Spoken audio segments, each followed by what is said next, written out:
now, ladies and gentlemen, our fighters fighting inside the ring. First, our fighter from the blue corner. He's wearing black trunks with Philippine flag and having an official weight of 121 pounds. He's representing the Lapos Boxing Stable of Bukidnon. Ladies and gentlemen, Jilky Buta! And his opponent across the ring from the red corner. He's wearing multicolored trunks with the yellow trims with official weight of 119 pounds. He's representing the 415 Boxing Gym of Boracay, Aklan. Ladies and gentlemen, Rolimar Napase! Once again, your referee, Elmer Costillas.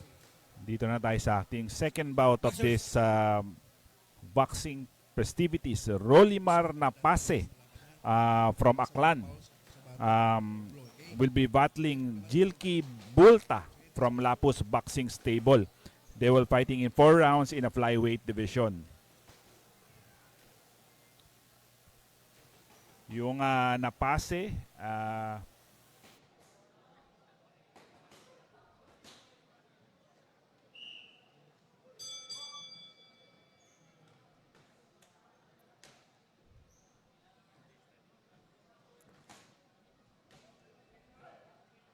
both fighters are unloading heavy punches early. Third man in the ring, Elmer Costillas. Oh, nice punch.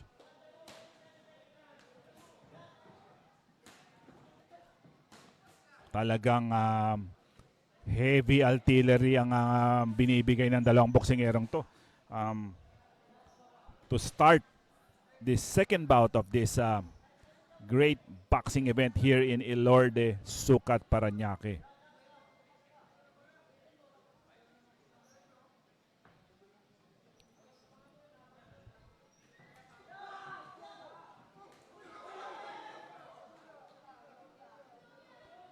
Medyo tinabaan at the back of the head, which is a sensitive part. Pag may mga ganyan, it's given 5 minutes to recover.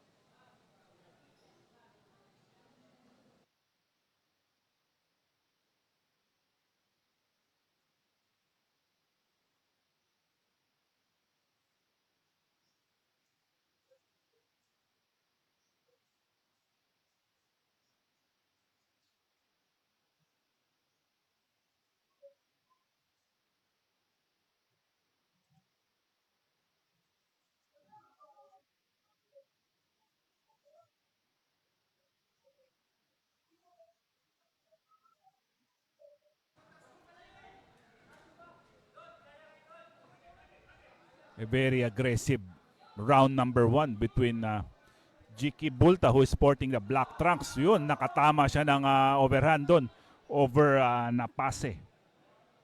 Yung Napase, yung taga-Aklan. Wow, nice upper by Bulta.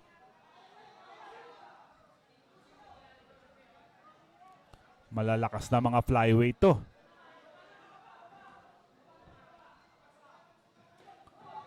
Left to the body by Napase. Partially blocked by Bulta.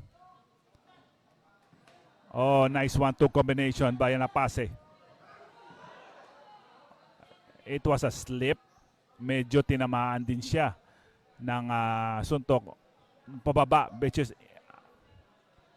accidental. Hindi naman niya sinasadya. So, because yung pressure ng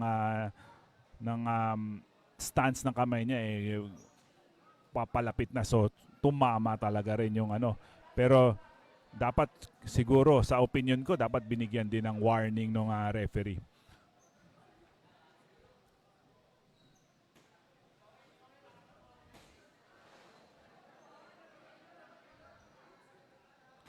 Medyo nag-taper off a little bit yung action kasi nung start ng round number 1. Talagang sagasa itong dalawang boksingero natin.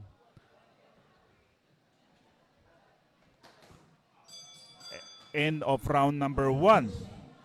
4-round affair to, 4 na round lang to sa flyweight division naglalaban. Sabi ni Rosalinda Ducot, good luck daw kay Pretty Boy brother, kay Marix. Oo, lalaban din si Marix Ducot. After this, meron pang isang laban din, yung laban na ni Marix Ducot. Yun na ang susunod. So, maraming salamat for sa pagsama nyo sa akin dito sa event na to. Again, this event is given to you by Hardstone Moniz Promotion in cooperation with Box Club Sports and Entertainment. This event is War for Gold.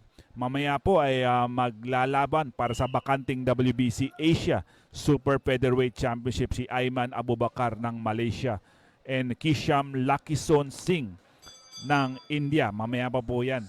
Yan po ang main event natin. Kasalukuyan, we are on the second bout, the second round of this flyweight affair between Napase and Bulta. Oh, nice! Bulta is down right now. I don't think he is going up. Oh, what a nice win for Rolly Mark Napase of Aklan.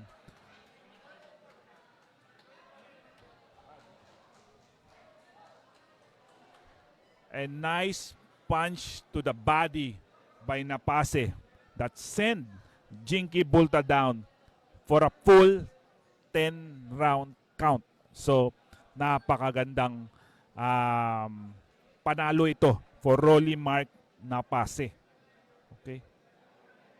Sabi ni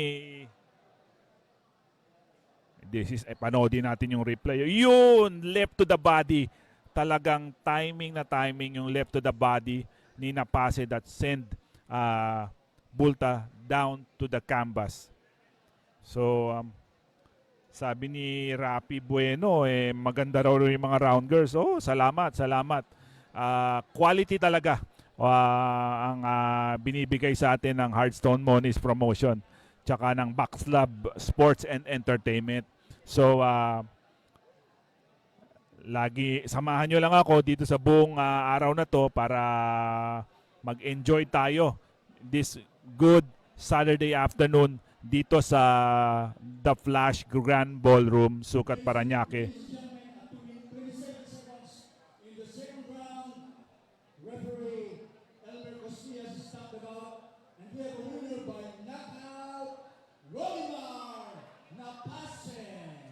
Yun nga, Rolly Mar Napase winning by a second round knockout